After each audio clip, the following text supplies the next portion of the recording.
think people think the stats really matter at the next level. You're not going against top tier talent, in your position itself. Right? You're playing a defense that doesn't get played at that next level. I was gonna ask, have you been? But you had to have been. You been keeping up with some college hoops? Yeah, well, yeah, of course. I mean, listen, I'm not really into the JV. I'm really not into the JV, but because my son plays, it made me watch a little bit more than I would because I'm college basketball is exactly what it is. It's just college basketball. None of it is real in a sense of who's going to be great at the next level, right? That the college basketball cannot dictate that because the landscape of college is for college basketball. Here, all pros, right? You might be playing against an opponent who's not a pro basketball player. Yeah. So what you're doing out there is irrelevant to the big picture. So, it's more like, I watch it for the excitement, but, evaluating, I look for bones. What are the bones to this person? It was like house. So there's the bones, is the structure good? Then, we can work with it. Well, what did the bones tell you about Darius Acuff Jr.? Mm-hmm. The brother that won the they took Arkansas to win the SEC championship, but in those last couple games, championship game 30-11, 24-7, 37-5, 28-13, ran through the SEC, Gil. Ran through the SEC. Did you see any of them? Yeah, I watched them. He had 50 about a month ago, right? Yeah, something crazy. Yeah, he had a crazy game about a month ago. They got him. They putting him into them conversations. They got him. That 1 through 4. They having those conversations now. Who's having those conversations? The talking heads. We gotta talk about what. Outside talking heads. Yeah. Okay. You still not as he should. I mean, as he should be. Yeah. You can't do that much damage and not be considered a top 5 pick, right? That would be wrong. That wouldn't be basketball like. So he needs to get the love and all the respect that he's been doing and giving out there. That's only right. We also have what is this? Whoa. We also have the AP All-American first team. Uh-huh. I think this is gonna have you seen it or not? Because I want to play a game if you haven't seen it. No. Okay. If you could give me 3 names that you think are on this team. 3 names. On what team? The first team. AP All-American? Yeah, All-American.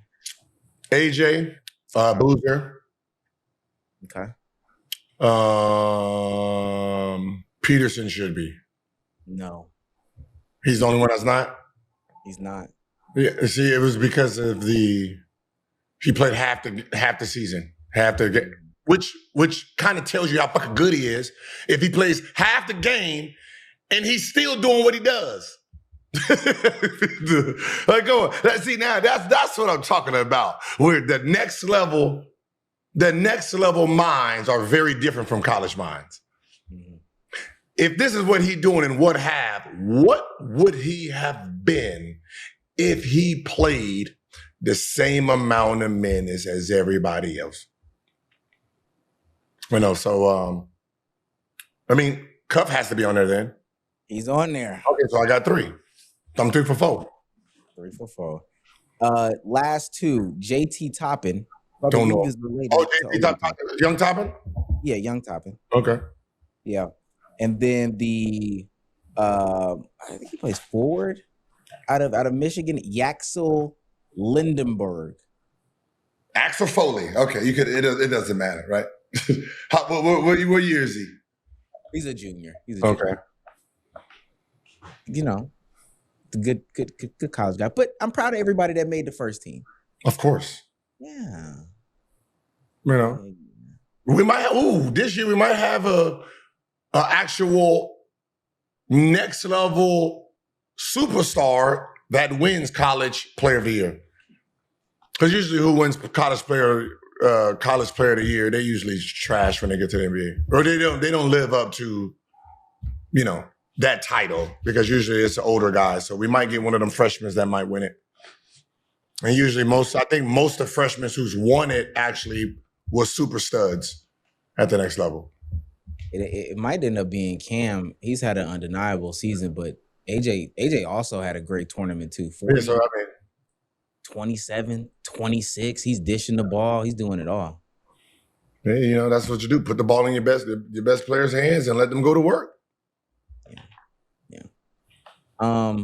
Last thing on the college side, because I saw, and I had to bring it up. You didn't go into 100% detail, but when you sat down with Rome and Jason Williams, there was a conversation as to what Elijah was going to do. Oh, yeah. No, it was more like, he wants to show the world what he can do, right? He wants to lead it in scoring. You're talking about a guy who filled every big shot or big opportunity that he had. Something happened, right? USA Basketball broke his foot, before he cut the cast off to go try out, was the last cut, right? Then, he ended up making reclass, ended up making a McDonald's All-American game, right? And then from there, tragic things happened to the point where, he never got to get his stride, start the season off. He's, had to have surgery. Then,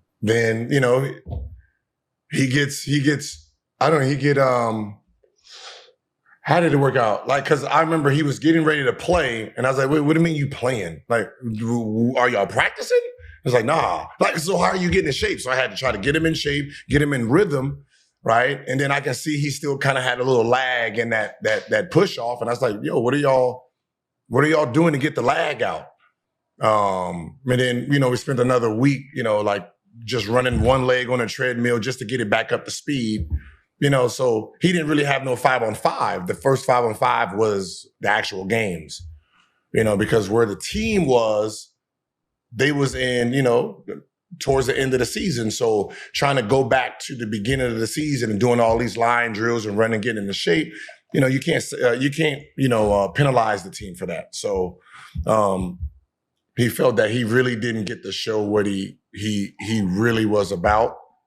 So, you had a thought of, coming back for his sophomore year, but his actual class year is a possibility.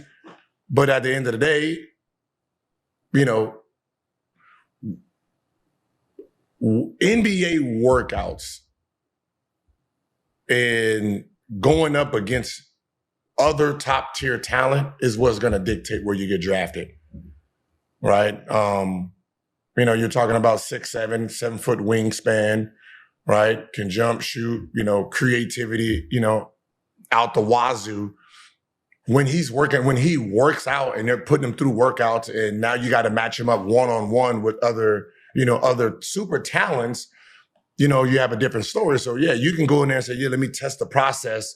And then they're like, well, shit, you're a top 5, top 10 pick. So now it's on his, are you going to go or stay? It's what's important. You can't, it's just one of those things where, you have to make that decision. You go, you test the market, see what it's looking like. But your actual class is next year. Yeah. Right. So, it's not like it hurts you, to come back to school next year. You'd be right where you really were in the first game. Yeah. 14 games in total. That includes the one tournament game. I agree. We couldn't really get a look at him. Only reason why I really ask is because, one, people were sending me that clip, and I know that was big conversation. And two, even though I think the sentiments have changed a little bit, people always say like, oh, well, if you are this highly touted guy and you don't go one and done, then that's a death sentence for you. That's a bad mark on you going forward. But I agree. I don't think it's a bad thing if he does want to come back. Yeah, I mean, it's like, that's just like, I think people think the stats really matter at the next level.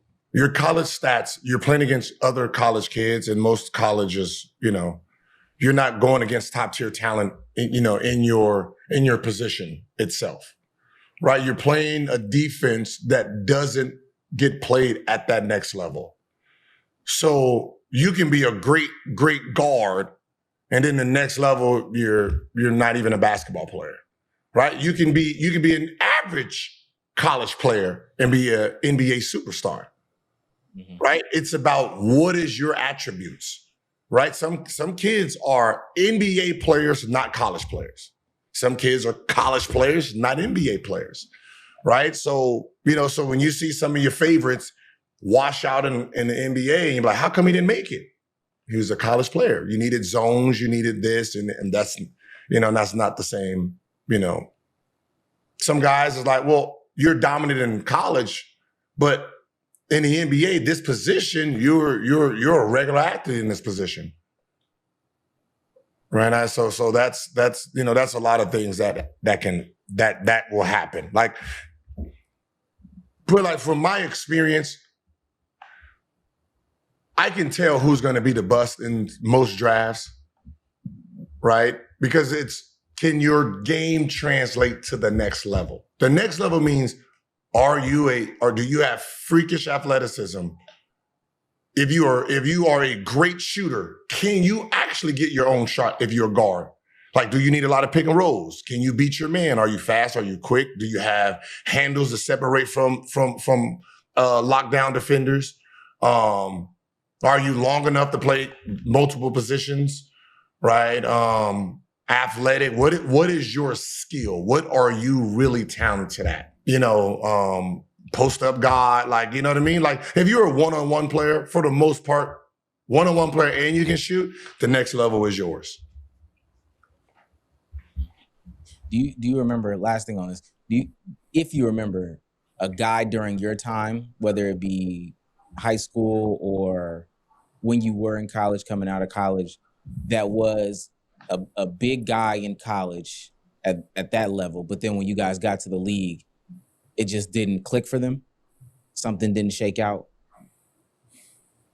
Only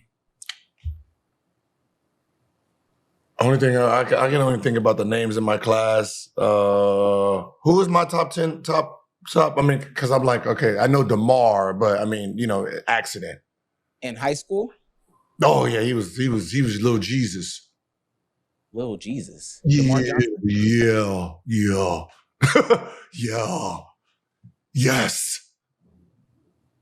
Oh, hi. Sir. Yes. Oh. He was a 6'9" PG forward, but it was the PG, right? It had fast twitch, like he had the DC hezzy, like he played that at 6'9", can shoot this shit. Like I seen him, like when the DC assault team came to Los Angeles and the things he was doing to everybody was like, yo. Like anytime DC assault came, I went to go watch him play. That's how good he was. From sophomore, like before I even got popping, right? I remember we was there to watch. My dad took me to the tournament to watch. I think it was Pump and Run. It was not Pump and Run, but it was Baron Davis. It was Baron Davis was there and a guard by the name of Kenny Bruner. They were there playing. So we was there to watch them. And then, you just waiting, you look into the other court, and then you just seeing some guy do this behind the back. It was just one of those and then threw it behind the back and then came down the lane. Boom, like, what was that? Went to the court and then looked at the player, looked at his thing, sophomore. And then from there, you know what I mean? So, but the injury hurt him, but somebody who just flat out didn't. It just didn't click, whatever reason, at the next level. Probably my class, Joseph Forte was supposed to have been good. Mid-range demon. Like I don't remember. I don't know my top 10 because I was 99, so I only once I broke 100, I was I made it. Oh, I do see Joseph Forte average 21, 6, and 4 at UNC his sophomore year. Yeah, see. Oh my gosh. Yeah. Who that is? I need to go back and look. Yeah, but I mean, even from my draft class, those top guys, I had a lot of high school kids. There was a lot of potential that was drafted. Not necessarily like they were proven, commodities at that moment in time. Makes a lot of sense. Let's keep it going then. But yeah, just moving up on a draft board. Remember, those are scouts. I don't know who does the draft board, but that's not NBA. The NBA is not doing the draft board. No, that's regular ass people. Yeah, it's opinion. It's an opinionated thing. Yeah, it's just regular ass people. It helps, but that's why when y'all go to the draft and the draft happens, y'all see a whole bunch of names y'all never heard before. Yeah, because this is called workouts. Motherfuckers get to cook it in the workouts.